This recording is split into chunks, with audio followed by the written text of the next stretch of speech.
Well, did you start off like as a little boy as a super athlete yourself? I wasn't a super athlete. I mean, I was pretty good in sports, but I had a few teammates that were quite genetically gifted.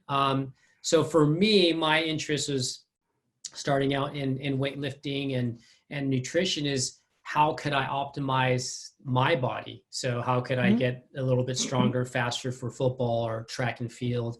And so that's really where my interest started, and it just continues to, my interest continues to grow on and on. Obviously, there's more research every day as we speak. So that's my big question, actually, what you just said, genetically superior athletes. Right. I've been wondering, I read this book by David Epstein called The Sports Gene.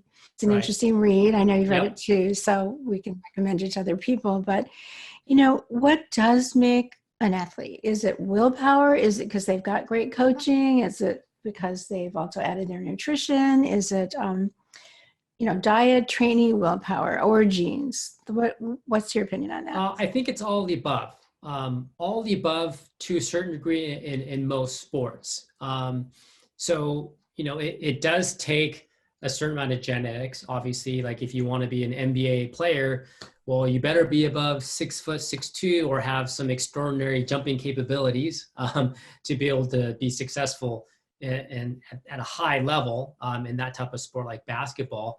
If we talk about, for example, sprinting, a lot of strength coaches, we say you better be hopeful that you had the right parents in terms of being an elite sprinter. So it does take hard work. There's no question. Like at that level, what separates a lot of the athletes from the Drew Breeses and the Russell Wilsons and all these different athletes in the NFL or basketball or the MLB is that they do have work ethic. And so I think it's all the above, but obviously, there's a portion of the gene factor that, unfortunately, if you don't have the right genes, it's pretty difficult to be successful in certain types of sports. One of the genes I wanted to talk about was the ACTN3 gene. Hmm. And, there's a variant in that gene that makes you, if there's a normal wild type, the normal type, which is an R. And if you have that type, you are the sprinter. And I think it's really interesting because those people in Jamaica and all Africans have the R normal variant. But if you have the X variant, you're not a sprinter. So do you see that people are testing their genes like in the sports world? Are they looking into that at all?